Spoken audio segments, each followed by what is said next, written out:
Vocab भैया में सबका स्वागत है। जी हाँ, हम आ गए हैं फिर से आपकी वोकैबुलरी को थोड़ा और चमकाने। और वोकैब हुई अब और आसान, यही तो हमारा वादा है। बिल्कुल।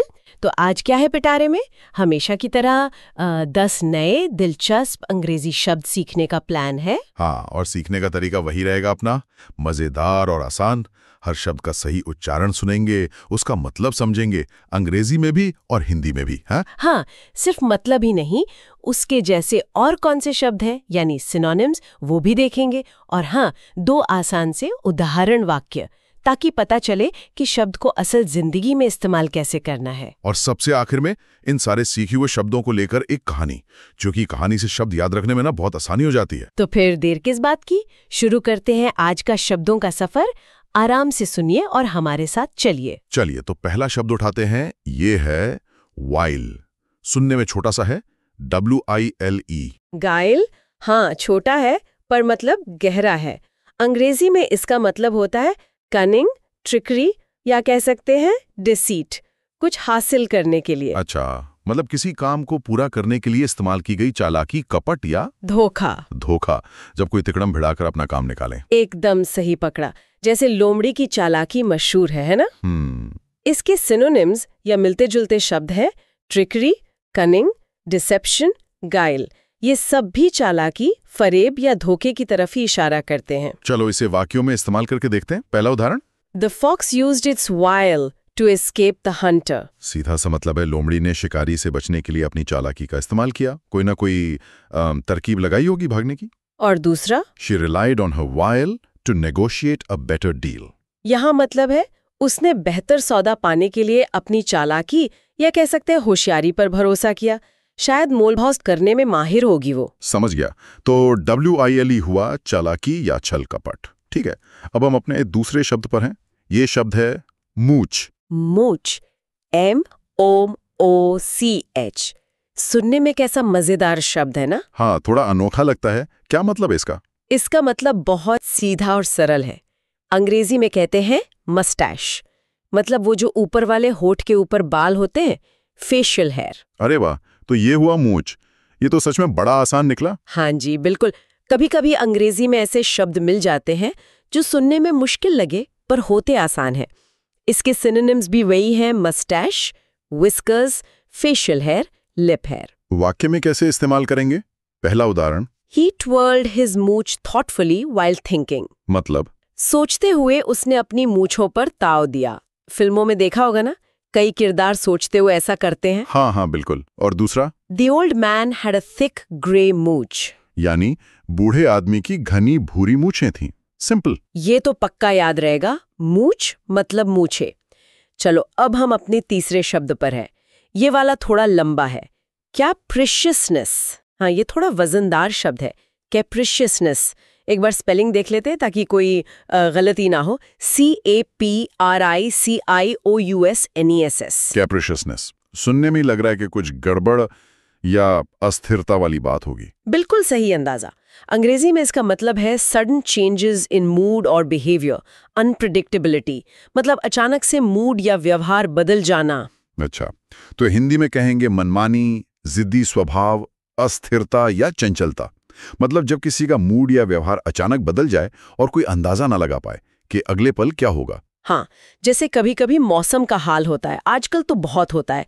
इसके सिनोनिम्स है whimsicality, fickleness, वैगरी, चेंजेबिलिटी। ये सारे शब्द भी बदलते हुए अस्थिर स्वभाव या चीजों के लिए इस्तेमाल होते हैं। वाक्य देखते हैं। पहला, The capriciousness of the weather made planning difficult। बिल्कुल सटीक उदाहरण। मौसम की अनिश्चितता ने योजना बनाना मुश्किल कर दिया। पता ही नहीं चलता कब धूप निकल जाए, कब बारिश शुरू हो जाए। और दूसरा, Her capriciousness annoyed her friends। उसका मनमौजीपन उसके दोस्तों को परेशान करता था। मतलब उसका मूड स्विंग इतना ज्यादा होता था कि दोस्त समझ ही नहीं पाते थे और इससे चिढ़ जाते थे। तो कैप्रिशियसनेस यानी मन का या व्यवहार का स्थिर ना रहना, बदलते रहना। ठीक है, अब हम अपने चौथे शब्द पर हैं। शब्द है एनस्नेर। ENSNARE। सुनने में स्नेर जैसा लग रहा है, जिसका मतलब जाल होता है ना? हाँ, कुछ वैसे ही कनेक्शन है क्या? बिल्कुल है। एनस्नेर का अंग्रेजी मतलब है टू ट्रैप और कैच समवन और समथिंग। अच्छा, तो हिंदी में हुआ जाल में फंसाना या किसी को या किसी चीज को पकड़ लेना, उलझा लेना। एकदम सही। जैसे शिकारी जाल बिछाकर जानवर फंसाते हैं। इसके सिनोनिम्स हैं ट्रैप, कैप्चर, इंटैंगल, स्नेयर। इन सब का मतलब भी फंसाना, पकड़ना या उलझाना ही है। हाँ, फंसाना। हाँ, उदाहरण देखते हैं। पहला, the hunter set a net to ensnare the deer. शिकारी ने हिरण को फंसाने के लिए जाल बिछाया, ये तो सीधा मतलब है। और दूसरा उदाहरण थोड़ा अलग है। His lies ensnared him in more trouble. ये दिलचस्प है। उसके झूठ ने उसे और मुसीबत में फंसा दिया। मतलब वो अपने ही बुने झूठ के जाल में उलझ गया, जिससे और परेशानियां खड़ी हो गई। तो ensnare का मतलब सिर्फ शाब्दिक जाल में फंसाना नहीं, बल्कि किसी स्थिति में उलझा देना भी हो सकता है। बढ़िया। अब हम अपने 5वें शब्द पर हैं। ये शब्द है लेप्रेसी। Leprosy, LEPROSY। ये एक जानी मानी बीमारी का नाम है। हाँ, मैंने सुना है इसके बारे में। कुष्ठ रोग कहते हैं हिंदी में। बिल्कुल सही। अंग्रेजी में इसका डिस्क्रिप्शन है a chronic infectious disease affecting skin and nerves. ये एक लंबे समय तक चलने वाली संक्रामक बीमारी है जो त्वचा और नसों को प्रभावित करती है। आजकल इसके बारे में जागरूकता काफी बढ़ गई है वैसे। हाँ, और ये अच्छी बात है। इसका दूसरा नाम हैंसेंस डिजीज भी है। सिनोनिम्स में आप स्किन डिजीज, इन्फेक्शन, कंटेजियन भी कह सकते हैं। हालांकि ये बहुत सामान्य शब्द हैं। ज्यादातर लोग लेप्रेसी या हैंसेंस डिजीज ही कहते हैं। वाक्य देखते हैं। पहला, the village had a leper colony for people with leprosy. इसका मतलब है गांव में कुष्ठ रोग से पीड़ित लोगों के लिए एक अलग बस्ती, जिसे पहले कोढ़ी कॉलोनी कहते थे, थी। पुराने समय में ऐसा होता था, हालांकि अब सोच बदल रही है। हाँ, सही बात है। और दूसरा वाक्य, awareness campaigns help prevent leprosy. जागरूकता अभियान कुष्ठ रोग को रोकने में मदद करते हैं। सही जानकारी से लोग बचाव कर सकते हैं और इलाज जल्दी शुरू कर सकते हैं। ठीक है, लेप्रेसी मतलब कुष्ठ रोग। चलिए अब हम अपने छठे शब्द पर हैं। शब्द है कैप्रीस। CAPRICE। ये शब्द अभी हमने जो सीखा था कैप्रिशियसनेस, उससे मिलता जुलता लग रहा है। हाँ, बिल्कुल। क्या ये उसी का छोटा रूप है या कुछ और? काफी हद तक। कैप्रिशियसनेस उस स्वभाव या गुण को कहते हैं और कप्रीस उस अचानक आए बदलाव या इच्छा को। अंग्रेजी मतलब है a sudden change of mood और बिहेवियर, एक अकेला एक्ट। अच्छा, तो हिंदी में मतलब हुआ अचानक मूड बदलना, मनमानी या सनक। वो अस्थिरता का एक उदाहरण, एक घटना है ना। परफेक्ट, बिल्कुल सही समझा। इसके सिनोनिम्स है विम, इम्पल्स, फैंसी, वेगारी। ये सब अचानक आई इच्छा, धुन या सनक के लिए इस्तेमाल होते हैं। पहला वाक्य, by caprice he cancelled the trip at the last minute. अपनी मनमर्जी सनक के कारण उसने आखिरी पल में यात्रा रद्द कर दी। मतलब कोई बड़ा कारण नहीं था, बस अचानक मन बदल गया, एक विम था उसका। और दूसरा, Her caprices often surprised her family. उसकी मनमर्जी सनक अक्सर उसके परिवार को हैरान कर देती थी। वो कब क्या कर बैठे किसी को पता नहीं चलता था। तो कैप्रीस हुआ वो अचानक वाला मूड स्विंग या मन की मौज। समझ गया। ठीक है, अब हम अपने 7वें शब्द पर है। ये है डिफाइल। Defile, DEFILE। सुनने में ही थोड़ा नकारात्मक सा एहसास दे रहा है ये शब्द। हाँ, मुझे भी ऐसा लगा, जैसे फाइल को डिफाइल कर दिया, कुछ गंदा कर देना। हाँ, कुछ वैसा ही समझ लो। इसका अंग्रेजी मतलब है टू मेक डर्टी, इम्प्योर और वायलेट समथिंग सेक्रेड। ओह, तो हिंदी में मतलब हुआ अपवित्र करना, गंदा करना, दूषित करना। खास तौर पर किसी पवित्र मानी जाने वाली जगह या चीज का अपमान करना या उसे मैला करना। बिल्कुल, जैसे किसी धार्मिक स्थल को गंदा करना। इसके सिनोनिम्स है पोल्यूट, करप्ट, टार्निश, स्पॉइल। ये सब भी किसी चीज को गंदा करने, भ्रष्ट करने या उसकी पवित्रता भंग करने का भाव देते हैं। अपवित्र करना। हाँ, उदाहरण देखते हैं।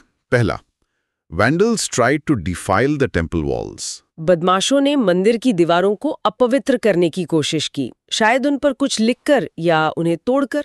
बहुत बुरी बात है ये। बिल्कुल। और दूसरा उदाहरण, he refused to defile his hands with dishonest work. उसने बेईमानी के काम से अपने हाथ गंदे करने से इनकार कर दिया। यहाँ मतलब है कि वो कोई गलत या अनैतिक काम करके खुद को दूषित नहीं करना चाहता था, अपने ज़मीर को मैला नहीं करना चाहता था। समझ गया। डिफाइल मतलब किसी चीज को अपवित्र या गंदा करना। अब हम अपने 8वें शब्द पर हैं। यह है bayonet। बेयोनेट, BAYONET, ये शायद इतिहास या सेना से जुड़ा शब्द है, लग तो रहा है। बिल्कुल सही अंदाजा लगाया। इसका अंग्रेजी मतलब है a blade attached to the end of a rifle used in combat. अच्छा, ये तो वो है जिसे हिंदी में संगीन कहते हैं। बंदूक के आगे जो चाकू या ब्लेड जैसा लगाते। हाँ, वही। लड़ाई में नजदीकी मुकाबले के लिए इस्तेमाल होता था या अब भी होता है शायद कुछ जगहों पर। इसके सिनोनिम्स में blade, spear, rifle attachment, weapon आ सकता है। वाक्य देखते हैं। पहला, soldiers fixed bayonets before charging. हमला करने से पहले सैनिकों ने संगीनें लगाईं। अपनी राइफलों पर वो ब्लेड फिट कर लिए, चार्ज करने के लिए तैयार। और दूसरा, the bayonet gleamed in the sunlight. संगीन धूप में चमक उठी, धातु की बनी होती है तो रोशनी में चमकेगी ही। बेयोनेट मतलब संगीन, ये भी याद रहेगा। अब हम अपने 9वें शब्द पर हैं। ये है डॉज। डॉज, DODGE, ये तो बहुत सुना हुआ और इस्तेमाल किया जाने वाला शब्द है। गेम भी होता है डॉज बॉल। खेला है कभी? हाँ, खेला है। वही तो इसका मतलब क्या हुआ? बचना। हाँ, बिल्कुल। अंग्रेजी में मतलब है to avoid something by moving quickly और क्लेवरली। ट्रिक, तेजी से हट जाना या चालाकी से बच निकलना। तो हिंदी में हुआ बचना, टालना या चकमा देना। किसी चीज से बचने के लिए तेजी से हट जाना या कोई चालाकी दिखाना। बिल्कुल, जैसे गेंद से बचना या मुश्किल सवाल से बचना। इसके सिनोनिम्स हैं evade, side step, avoid, trick, टालना, बचना। हाँ, पहला उदाहरण तो डॉज बॉल वाला ही ले लेते हैं। He managed to dodge the ball during practice. अभ्यास के दौरान वो गेंद से बचने, चकमा देने में कामयाब रहा। तेजी से हट गया होगा वरना आउट हो रहा था। और दूसरा उदाहरण, The politician tried to dodge tough questions. राजनेता ने मुश्किल सवालों को टालने की कोशिश की, सीधा जवाब देने के बजाय घुमा फिरा कर बात कर रहा था या शायद विषय ही बदल रहा था। हाँ, ये तो अक्सर देखने को मिलता है। पॉलिटिक्स में तो बहुत होता है। तो डॉज मतलब बचना, टालना या चकमा देना। चलो अब हम अपने 10वें और आखिरी शब्द पर हैं। यह है गोर। गोर, GORE, ये थोड़ा गंभीर किस्म का शब्द लग रहा है। फिल्मों में सुना है मैंने। हाँ, क्या मतलब है इसका? खून खराबे से जुड़ा है। बिल्कुल। इसके दो मुख्य मतलब हैं, नाउन और वर्ब के तौर पर। नाउन के रूप में इसका अंग्रेजी मतलब है ब्लड फ्रॉम अ वुंड और वर्ब के रूप में मतलब है टू पियर्स और वुंड वायलेंटली, अक्सर सींग या दांतों से। ओह, तो नाउन के तौर पर हिंदी मतलब हुआ खून, खासकर घाव से निकला हुआ खून या फिर खून खराबा। और वर्ब के तौर पर मतलब हुआ सींग मारना या किसी नुकीली चीज से बुरी तरह घायल करना, रक्त रंजित कर देना। बिल्कुल सही। फिल्मों वगैरह में गौर शब्द का इस्तेमाल हिंसा और खून खराबे वाले दृश्यों के लिए होता है। इसके सिनोनिम्स में ब्लड, वायलेंस, वुंड, पियर्स शामिल हो सकते हैं। पहला उदाहरण, noun, the movie scene was full of gore. फिल्म का दृश्य खून खराबे से भरा था, मतलब बहुत ज्यादा हिंसा और खून दिखाया गया था। कई लोगों को पसंद नहीं आता ऐसा। हाँ, मुझे भी नहीं। और दूसरा उदाहरण, verb, the bull God the Matador during the fight. लड़ाई के दौरान सांड ने मैटाडोर, जो सांड से लड़ता है, को सींग मार दिया, घायल कर दिया। काफी खतरनाक हो सकता है ये। समझ गया। गोर मतलब खून खराबा या बुरी तरह घायल करना। तो ये थे हमारे आज के 10 शब्द। जी हाँ, wile, mooch, capriciousness, ensnare, leprosy, caprice, defile, bayonet, dodge और गोर। काफी मिक्स बैग था आज। आसान भी, थोड़े मुश्किल भी, कुछ जाने पहचाने, कुछ बिल्कुल नए। कैसा लगा? बिल्कुल मजा आया इन शब्दों को समझने में। और अब जैसा कि वादा किया था, वो घड़ी आ गई है जिसका सबको इंतजार रहता है, कहानी का समय। अब आपकी बारी। हाँ, अब मैं एक कहानी सुनाऊंगी जिसमें आज सीखे हुए ये सभी 10 शब्द शामिल होंगे। जरा ध्यान लगाकर सुनिएगा और कोशिश कीजिएगा पहचानने की कि कौन सा शब्द कहाँ इस्तेमाल हुआ है। ठीक है? मैं तो बिल्कुल तैयार हूँ, एकदम कान लगा के सुनूंगा। ठीक है, तो कहानी शुरू होती है अरावली के घने जंगलों से। वहां एक लोमड़ी रहती थी जो अपनी जान बचाने के लिए हर तरह की वाइल, चालाकी का इस्तेमाल करती थी। गांव वाले उसकी चतुराई के किस्से सुनाते, जबकि शिकारी उसे तरह तरह के फंदों से इंस्नेर, फंसाने की फिराक में रहते। इन शिकारियों में एक बूढ़ा शिकारी भी था जिसकी पहचान उसकी घनी, रोबदार मूंछ से थी। उसे जंगल का चप्पा चप्पा पता था। एक दिन मौसम ने अजीब ही रंग दिखाया। अपनी पूरी कैप्रिशियसनेस पर उतर आया। कभी तेज धूप तो कभी अचानक मूसलाधार बारिश, जिसने सब कुछ अस्त-व्यस्त कर दिया। लेकिन वो बूढ़ा शिकारी अनुभवी था। वो मौसम के बदलते मिजाज के बावजूद सतर्क रहा। उसी दौरान जंगल के किनारे लेप्रेसी से पीड़ित एक बेचारा मुसाफिर भटकते हुए आ गया। वो बस थोड़ी सी छांव और सुरक्षा चाहता था, लेकिन अफसोस गांव के कुछ लोगों ने डर के मारे उसे दुत्कार दिया। बेचारा, तभी जाने क्या कैप्री सवार हुई कि वो चालाक लोमड़ी कूदती फांती सीधे उस मुसाफिर के छोटे से पड़ाव में जा घुसी। मुसाफिर बेचारा डर के मारे उछल पड़ा। इस अफरा तफरी में पास में ही एक छोटा सा पूजनीय पेड़ था। वो अनजाने में डिफाइल, अपवित्र हो गया, क्योंकि लोमड़ी ने भागते हुए उसके नीचे रखा प्रसाद बिखेर दिया। ओह! शोर शराबा सुनकर पास में गश्त लगा रहे कुछ सैनिक वहां आ पहुंचे। उनकी राइफलों पर बेयोनेट संगीनें चढ़ी हुई थीं। शायद वो जंगली जानवरों से ग्रामीणों की रक्षा के लिए तैनात थे। तभी कहीं से एक गुस्सैल जंगली सुअर निकल आया और हमला करने दौड़ा। एक सैनिक को बड़ी फुर्ती से डॉज, बचना चकमा देना पड़ा, वरना सुअर के नुकीले दांत उसे बुरी तरह गौर कर देते। बाल बाल बचा। इस सारे हंगामे के बीच वो बूढ़ा मूंछों वाला शिकारी सामने आया। उसने न सिर्फ उस मुसाफिर को बचाया, बल्कि गांव वालों को भी समझाया।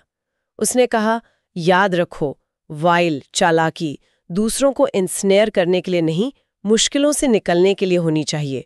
और मौसम की कैप्रिशियसनेस की तरह अपने मन के कैप्रिसनेस को दूसरों पर हावी मत होने दो।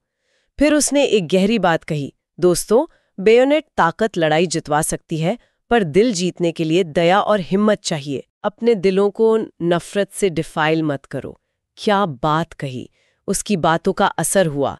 धीरे धीरे शांति लौटी। लोमड़ी चुपके से 9-2-11 हो गई। गांव वालों को अपनी गलती का एहसास हुआ और उन्होंने सीखा कि डर को इंसानियत पर हावी नहीं होने देना चाहिए। और उस दिन सबने सीखा कि असली ताकत हथियारों में नहीं, बल्कि समझदारी और करुणा में है। कहानी खत्म। अरे हाँ, एक छोटा सा मजाक याद आया। उस सैनिक ने सुअर से क्यों नहीं लड़ा? क्यों? क्योंकि वो पहले ही सुबह पीटी से डॉज करके आया था। दोबारा गोर होने का रिस्क नहीं लेना चाहता था। वाह, क्या कहानी थी, मजा आ गया। और सारे शब्द इतनी खूबसूरती से फिट हो गए। वो शिकारी की बात तो वाकई दिल को छू गई। ताकत लड़ाई जितवा सकती है, पर दिल जीतने के लिए दया और हिम्मत चाहिए। बहुत खूब। और वो जोक भी बढ़िया था, पीटी से बचना। हाँ, कोशिश यही रहती है कि कहानी मजेदार भी हो और शब्द भी याद रह जाए। उम्मीद है सुनने वालों को भी पसंद आई होगी और शब्द दिमाग में बैठ गए होंगे। जरूर आई होगी। तो चलिए एक बार फटाफट आज के सीखे हुए शब्दों को दोहरा लेते हैं जल्दी से। बिल्कुल। आज हमने सीखे वाइल मतलब चालाकी, कपट। हाँ। मूछ, मूछ। कैप्रिशियसनेस, वो मनमानी, अस्थिरता। एनस्नेयर, जाल में फंसाना। लेप्रेसी, कुष्ठ रोग। कैप्रीस, वो अचानक वाली सनक या मनमानी। डिफाइल, अपवित्र करना, गंदा करना। बायोनेट, संगीन, डॉज। बचना, चकमा देना। और गोर, खून खराबा या बुरी तरह घायल करना। बहुत अच्छे। इन शब्दों को अपनी रोज की बातचीत में लाने की कोशिश जरूर कीजिएगा। इस्तेमाल करने से ही वोकैबुलरी पक्की होती है ना? एकदम सही कहा। और अब जाने से पहले हमारे सुनने वालों के लिए एक छोटा सा सवाल। पूछे? हाँ, पूछिए, जरूर पूछिए। आज सीखे गए 10 शब्दों में से कौन सा शब्द आपको सबसे मजेदार या अनोखा लगा और क्यों?